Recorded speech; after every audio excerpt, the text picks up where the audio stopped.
Hi, my name's Tim Williamson. I'm a letting agent based here in Ayr in Ayrshire. We have a company here called Keylets. We've been going for 20 years. And today I want to talk about a topic that we use fairly regularly, and that's using a guarantor to underwrite a lease. Now, I know other agents don't use guarantors, maybe not as much as they should, I think. We're here obviously to look after the landlord's interests, and one of the ways of doing that is making sure that if you've got a tenant who maybe has whatever circumstances, say they're a student or if they're on housing benefit, where they have an income that doesn't meet the normal criteria in terms of affordability for a property, then we will look for a guarantor, and it has to be a working guarantor. Or if it's a retired guarantor but they have a private income, because when we reference the tenants, because we don't actually reference the tenants, we actually put it out to another company.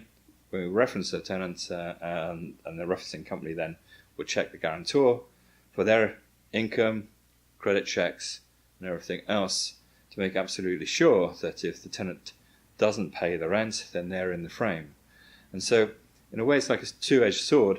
You know, if you've got a tenant with a guarantor, the guarantor knows that they're going to be a problem, they wouldn't act as guarantor for them.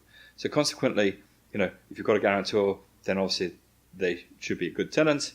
But equally, if there's a problem, there's a guarantor in place to make sure that the landlord isn't going to lose by it. Now, the thing about students, for example, a student's a good example where when we look at a student, we would look for a guarantor as well. And generally we have a number of students who rent 2-bedroom properties as sharers. Sometimes we'll have one, sometimes we'll have 2 parents as guarantors. It just depends on the arrangement that the tenants have made amongst themselves and the willingness of the actual guarantor to underwrite both parties, because that effectively is what they're going to be doing. Our leases are constructed so that the tenants are jointly and severally liable, which includes obviously the guarantor, because the guarantor is underwriting the whole lease. So it's not a question of only being a guarantor for 50% of the lease or the undertakings of that lease, the obligations. The guarantor is responsible 100%. So it is an important role to be a guarantor, and that's why it tends to be a family member rather than a friend. But it's not to say that friends, if they're particularly good friends, can be guarantors as well. But a guarantor is going to be a guarantor for the full term of the lease.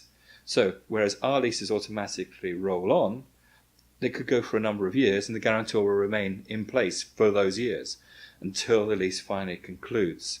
So, just to be absolutely clear that, you know, a guarantor is a very important, a very good role in terms of supporting an application, but it is it has a role with a lot of responsibility. In fact, one of the things we also do when we're looking at housing benefit tenants, for example, who are applying for a property, the landlord's okay to accept housing benefit payments, or tenants who get payments from the welfare state, we will look for a working guarantor here as well, so that, you know, not only is the tenant there getting the housing benefit paid to them, but the guarantor is in place to make sure that we get paid as well. So all in all, it works very well. Unfortunately, some people can't get guarantors, in which case we can't accept them as a tenant. So those are the sort of things. The odd thing is, of course, if you've got somebody maybe who's a pensioner, their income isn't sufficient, then often there's not a son or daughter or some other member. But sometimes it may seem a bit demeaning asking for a guarantor. But in truth, the guarantor is never contacted unless there's a problem. So it works. You know, it works really for the tenant as much for the landlord.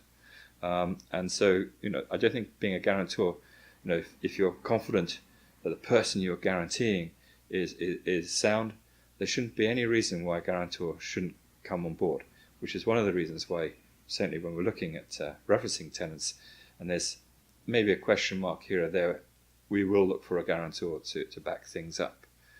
Okay, so that's what a guarantor does, that's what the guarantor is required to do, and it's certainly, hopefully, that's of interest and benefit to anyone who's been asked to be a guarantor. Okay, bye for now.